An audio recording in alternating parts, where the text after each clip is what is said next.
Lo dijo él. A primera hora. Entremos en materia. ¿Cómo cerramos la semana? Hay cosas que están vinculadas a la política, pero que deben ser comentadas y deben ser analizadas no solamente desde ese componente político, sino desde la empatía, la solidaridad que deberíamos tener como ciudadanos.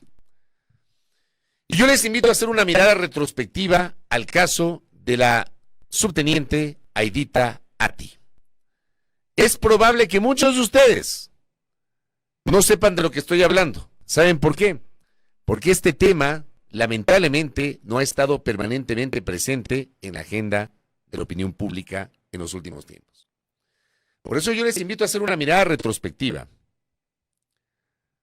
a los episodios vinculados a un hecho que ocurrió el sábado 29 de junio del año 2024. Cuando se conoció de la muerte de la subteniente Aidita Ati, de 25 años de edad, al interior de un cuartel militar. Hagamos esa mirada retrospectiva, audiencia. El 2 de julio del año 2024, esto se publicó en un medio internacional, en BBC News. El padre de la subteniente Aidita Ati recibió la noticia el sábado 29 de junio a las 9 de la mañana del 2024. Su hija había sido encontrada sin vida en su dormitorio del fuerte militar Napo, una base en el oriente ecuatoriano donde ella trabajaba. El padre de Aidita Ati llegó a la base y el comandante le indicó que la noche anterior se había celebrado una fiesta no autorizada en el lugar.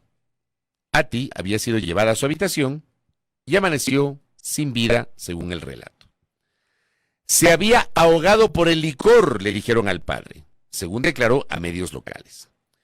Esa fue la primera versión oficial por parte del ejército ecuatoriano que aludía que Aidita Ati había fallecido por asfixia producida por una obstrucción de la vía aérea mientras dormía. Sin embargo, las investigaciones posteriores mostraron que esta muerte no había sido accidental.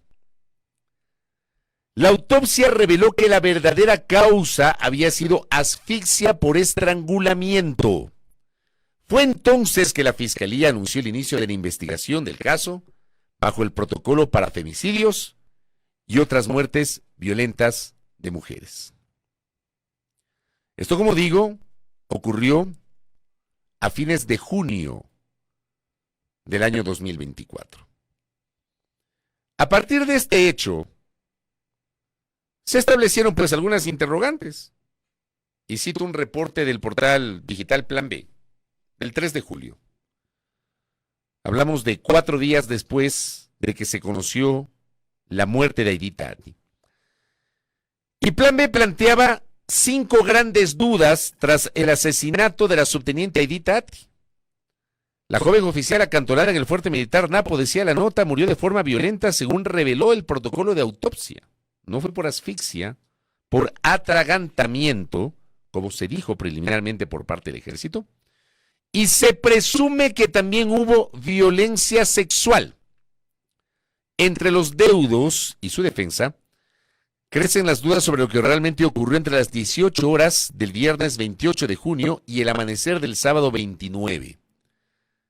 Se vuelve a citar al padre de Aidita Ati, al señor Gustavo Ati.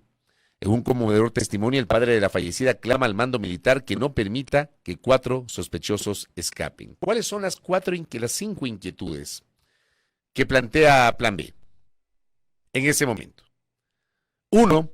¿Por qué hubo versiones contradictorias? ¿Por qué se dijo inicialmente que Aidita Ati murió asfixiada, cuando la autopsia indicó finalmente moretones en la cara, en cuello, brazos, es decir, en partes visibles de su cuerpo? Hago un paréntesis. Hace par de meses estuvo aquí en este espacio Gustavo Ati en un testimonio conmovedor sobre la situación de su hija. Y él establecía justamente esos elementos. Los moretones, decía el padre, don Gustavo Ati, en la cara, el cuello y los brazos. Y él preguntaba, ¿cómo es que tiene moretones si supuestamente murió por atragantamiento vinculada justamente a un consumo excesivo de licor? 2, dentro de las interrogantes que planteaba Plan B en julio del año pasado. ¿Por qué se produjo una comunicación extemporánea de la muerte de la subteniente a sus familiares? Mediaron casi 3 horas entre el hallazgo del cuerpo sin vida de Edith Atti y la llamada a su padre. 3. ¿Por qué se realizó el levantamiento del cadáver sin información, consentimiento y autorización por escrito del padre de la subteniente Edith Atti? 4.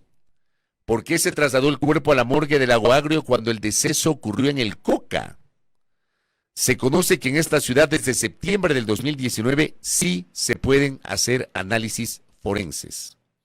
Si bien el complejo del Lago Agrio, construido en 2014, es un centro de referencia regional, la posibilidad de diligencias en el Coca apunta a evitar la revictimización de los deudos por traslados incómodos o trámites lejanos al lugar de los hechos. Me parece que la distancia entre el Coca y Lago Agrio es de 2 horas, 2 horas y media, me parece. 5. ¿Existió algún tipo de presión para que una jueza especializada precisamente en violencia de género haya dispuesto medidas sustitutivas para 4 implicados en una muerte cuyo protocolo de autopsia apunta que fue violenta y que presumiblemente fue concurrente a una agresión sexual? Interrogantes que planteaba justamente el portal Plan B. Que además refería, ¿no? 18 indagaciones y 4 sospechosos, 18 participantes de una fiesta de despedida de un subteniente, fueron detenidos por 8 horas para recabar sus versiones. En la madrugada del domingo 30 de junio del año pasado, la mayoría regresó a sus tareas, pero con sendos expedientes disciplinarios por parte del ejército. Los 4 sospechosos continuaron a órdenes de la Fiscalía General del Estado. También recogía Plan B 12 horas de versiones contradictorias y publicaba los comunicados que se contradecían entre sí, emitidos por el propio ejército ecuatoriano. Por ejemplo, el primero, 29 de junio, Francisco Orellana, 29 de junio. El ejército ecuatoriano informa a la ciudadanía que el sábado 29 de junio del 2024 en el dormitorio del personal femenino del fuerte militar Napo se encontró el cuerpo sin signos vitales de la subteniente de inteligencia Atti Gavilanes Aidita Pamela, oficial perteneciente al Comando de Apoyo Logístico número 19.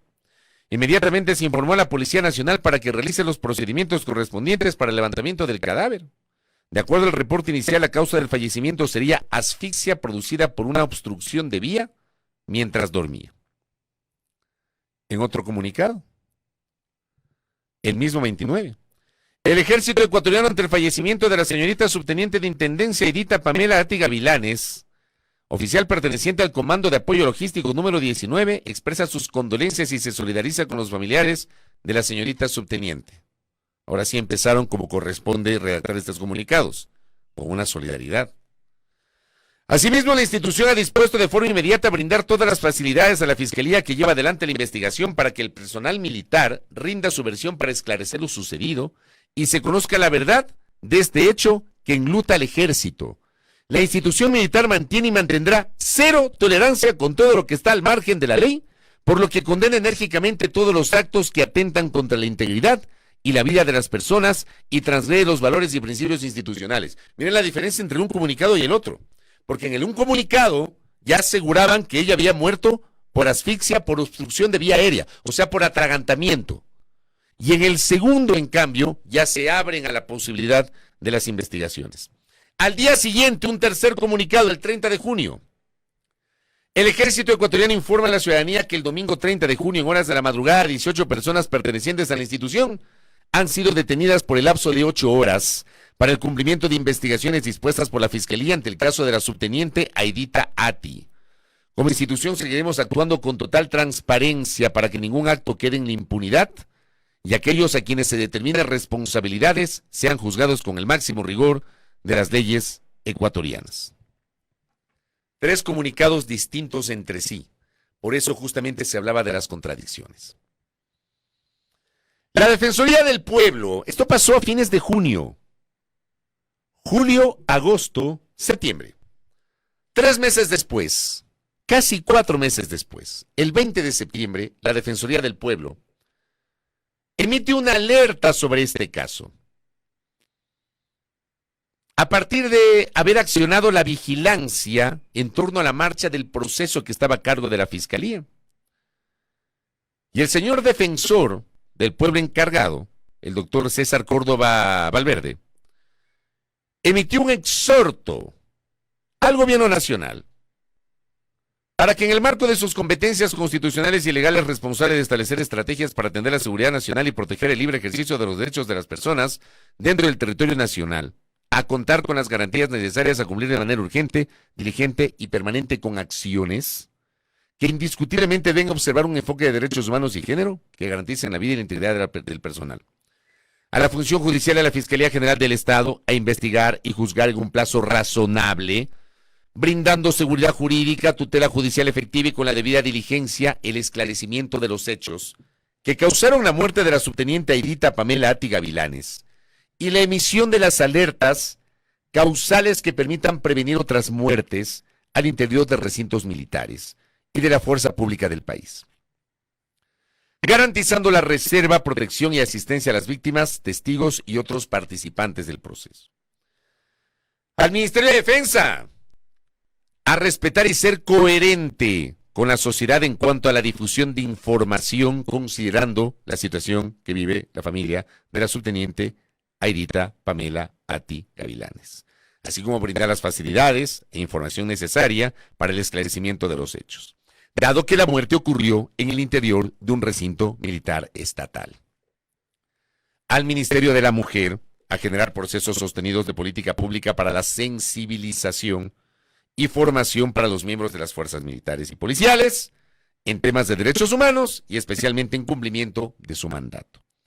Abro un paréntesis. En reiteradas ocasiones, Gustavo Atti había dicho que nunca el Ministerio de la Mujer lo había asistido a él y a la familia tras la muerte de Aidita Atti.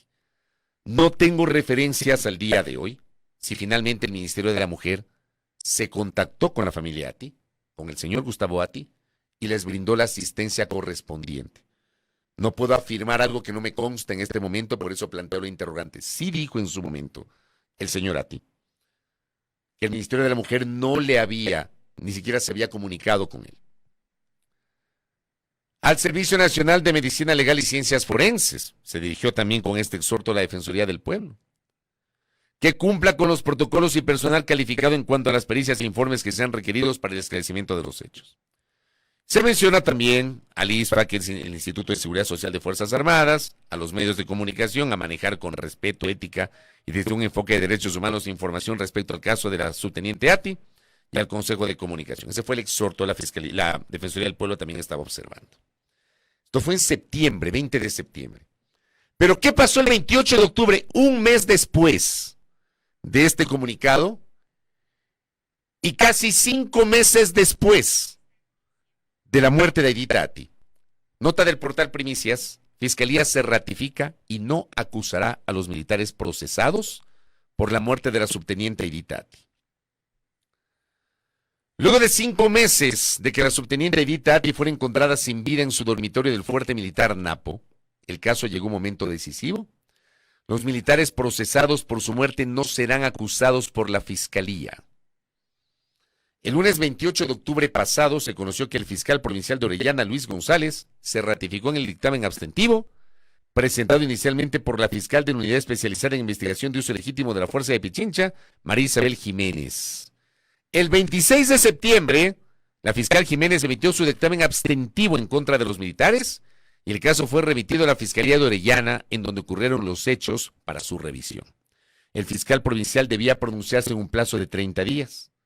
Galo Quiñones, abogado de la familia de la víctima, confirmó a revista Vistazo que la resolución del fiscal provincial de Orellana fue notificada el lunes y que se basa en el segundo informe pericial del caso tras la exhumación del cuerpo de la subteniente Aidita Atti. En el informe de la exhumación se menciona que la subteniente habría muerto a causa de una intoxicación alcohólica, pero en el primer informe de la autopsia Se hablaba de los moretones, de los golpes y de evidencias que determinarían que la muerte de Edith Atti no fue por atragantamiento o asfixia, sino que fue una muerte violenta y que incluso había la presunción de violación sexual sobre la subteniente. Pero a esto llegó justamente el informe de la Fiscalía. Justamente recuerda, Primicias, el resultado de la primera autopsia indicaba que el cuerpo de Atti presentaba varias lesiones y que esto indica que fue retenida por varias personas antes de ser violada. Además, el informe del perito señala que se observa un presunto abuso sexual con fisuras en las partes íntimas de la subteniente. ¿Cómo un informe, el primero, puede ser tan distinto al segundo informe? Que alguien me lo explique. ¿Cómo el segundo informe es diametralmente opuesto al primer informe? En el primero se establecía justamente evidencias de lesiones en el cuerpo de la subteniente e incluso evidencias de un presunto abuso sexual con fisuras en las partes íntimas de la subteniente. Pero con base en el segundo informe, la Fiscalía decidió abstenerse del tema. La Asamblea Nacional conformó una comisión que en un primer momento, de modo atropellado, debo decirlo, tengo referencias de que hubo dificultades al inicio para que la comisión, presidida por la asambleísta Patricia Núñez, de la provincia de Chimborazo, se pueda instalar y pueda comenzar a trabajar sobre este tema. Finalmente lo logró. Y presentó un informe ante el Pleno de la Asamblea Nacional que fue conocido hace 2 días. Dice el portal web de la Asamblea: el Pleno de la Asamblea Nacional conoció el informe remitido por la Comisión Ocasional por la Verdad, Justicia y Reparación del caso Aidita Atti, tras los hechos ocurridos el 29 de junio del 2024 dentro de una instalación del Fuerte Militar Napo. El informe concluye en la responsabilidad estatal respecto de violaciones fundamentales, omisiones de deberes constitucionales e institucionales, fallas en la reparación integral y perpetuación de impunidad. Ante lo que establece varias recomendaciones, el documento: reparación integral, reformas institucionales, medidas de no repetición, garantías de protección y cambios normativos necesarios. Añade el documento otras recomendaciones dirigidas a la creación de un sistema nacional integral de monitoreo de femicidios, fortalecimiento de medidas de prevención y protección, promoción de la ley de reparación transformadora e integral, capacidad institucional, evaluación y rendición de cuentas, y juicios políticos a representantes institucionales. Tengo un sonido acá. Ya se fue Dieguito. ¿Qué era el sonido? El TikTok. Ya. El TikTok había sonado. Ahí estaba una musiquita ahí en el audífono.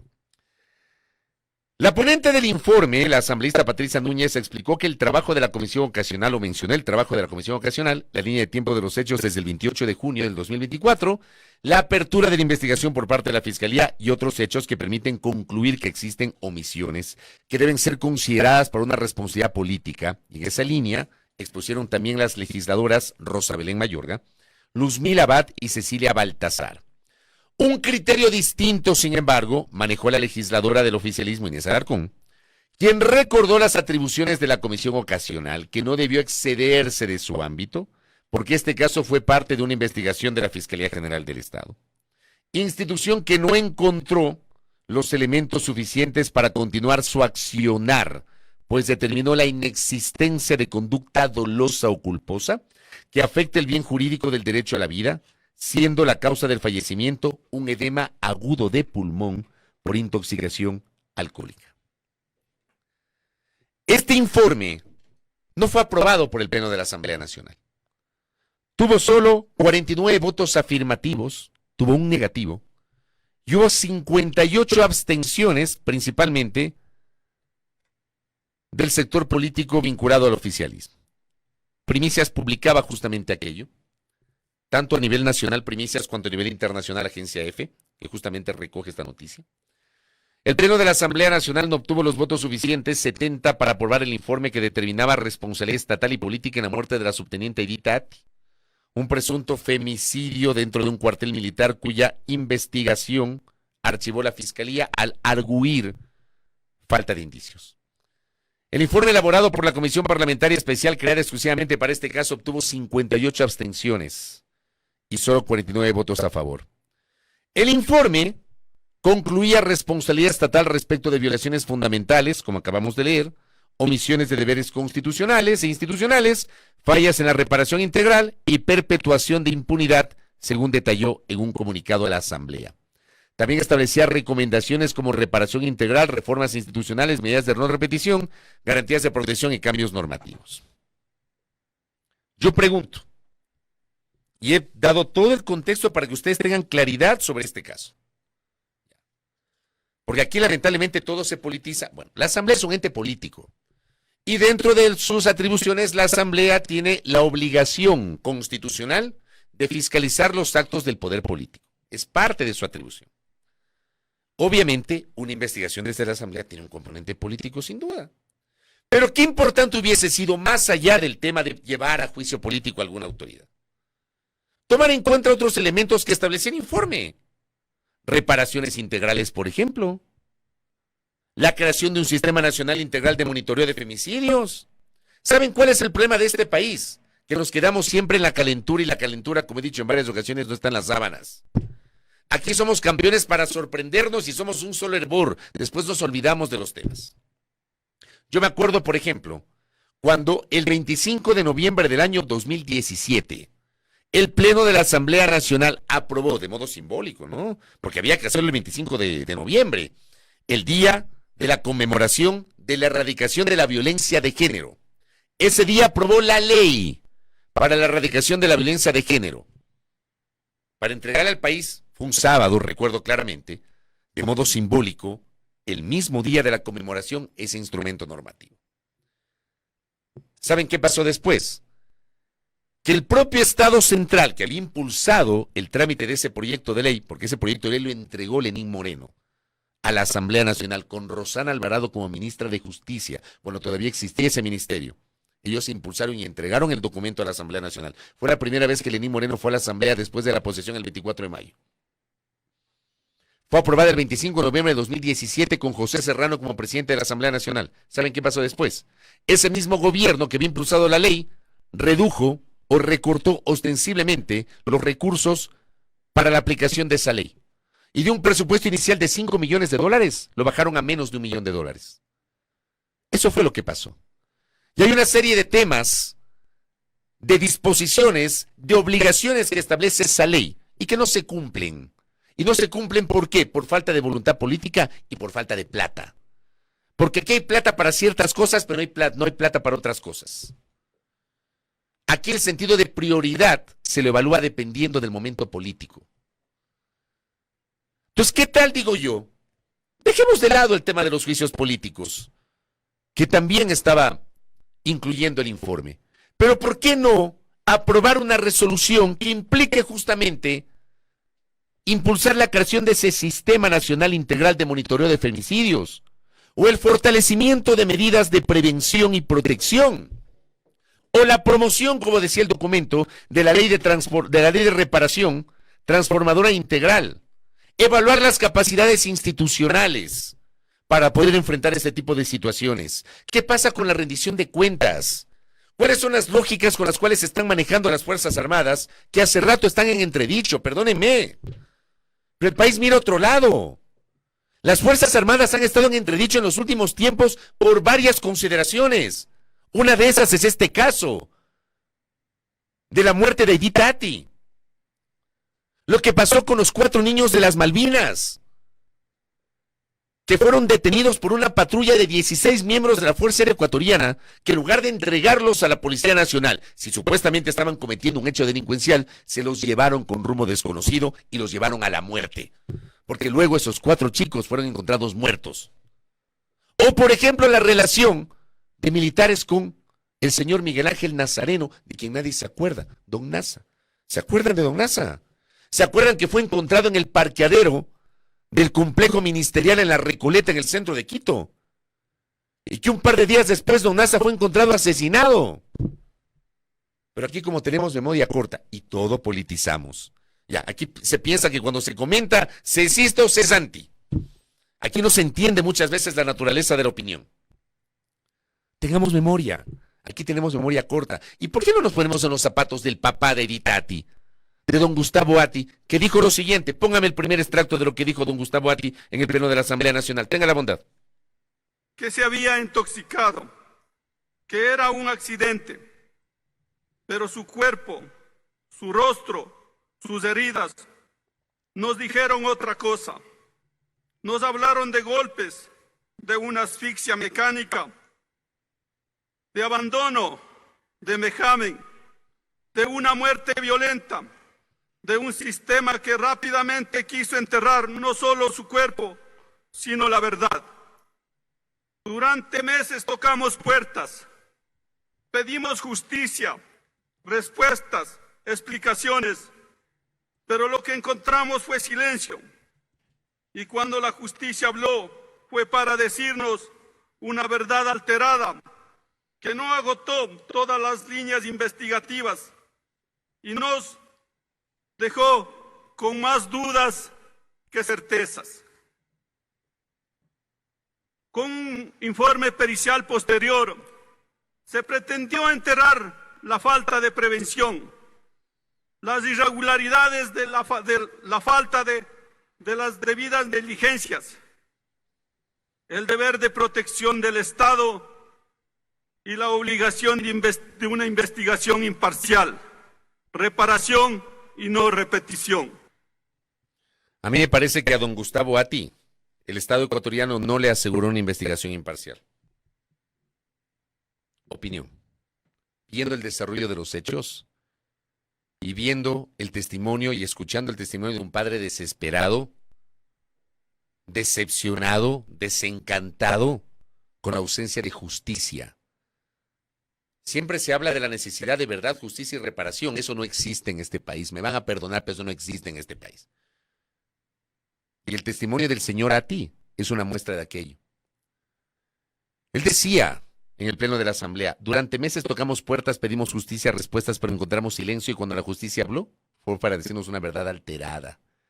¿Qué harían si su hija muere y el Estado les niega la verdad? Póngame la siguiente parte para cerrar el comentario. Hoy frente a ustedes quiero preguntarles algo, desde lo más profundo de mi corazón. ¿Qué harían si su hija muere en su trabajo y el Estado les niega justicia y verdad?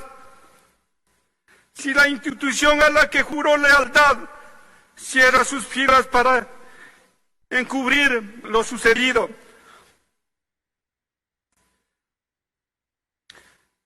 Si les dicen que su hija, quien no sufría de ninguna enfermedad, simplemente amaneció muerta por intoxicación, después que le dijeron que fue violentada y abusada. Si esa supuesta explicación viene de una institución en donde es prohibido el consumo de alcohol, si el país por el que arriesgó su vida decide mirar hacia otro lado.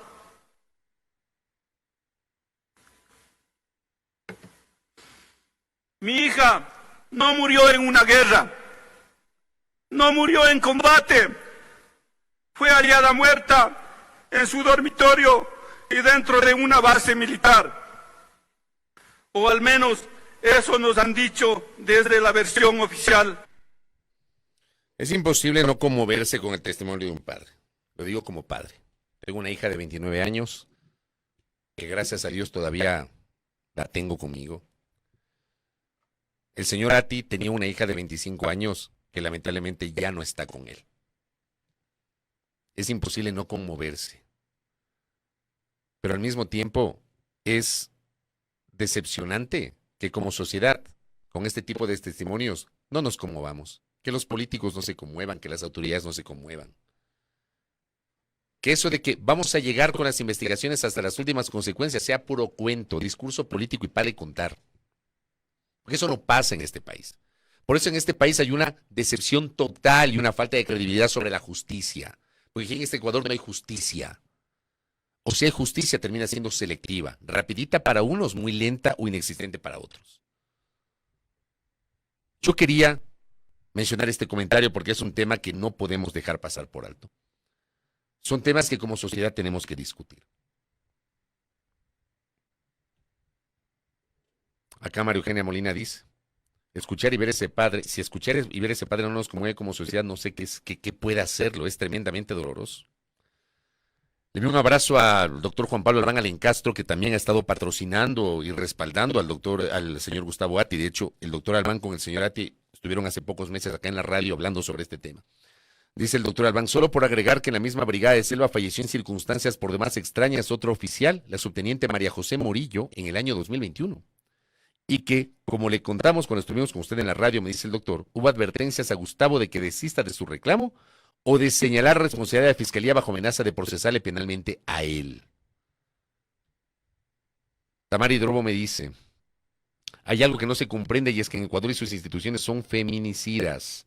Feminicidas por omisiones y acciones, y en su caso no hay verdad, no hay justicia y por ende no habrá reparación integral y dolorosamente, por ser un estado feminicida no hay garantía de no repetición y vendrán seguramente más casos. Y le envío un abrazo a la Yari Aguagallo que está con nosotros. Ahí radica la importancia de contar la historia, porque debe hacerse memoria. Aquí tenemos una memoria tan corta, tan pequeña. Créanme, yo hago esfuerzos todos los días por tratar de refrescar la memoria y que no nos olvidemos de los temas. Es preferible el exceso de memoria al silencio atroz, que se ha vuelto un mecanismo de poder. Gracias por esas palabras, Yalira, porque yo pienso en eso y por eso trato siempre de hacer ejercicio de memoria cuando comento los diferentes temas. Solidaridad con el señor Gustavo Atti y con su familia. Y es una pena que el Estado ecuatoriano le haya fallado a esa familia y le haya fallado a Aidita Atti y le haya fallado a Gustavo Atti. Merecían verdad, justicia y reparación y este tema, dolorosamente, ha quedado en impunidad. Primera plana. Todas las noticias, todas las voces.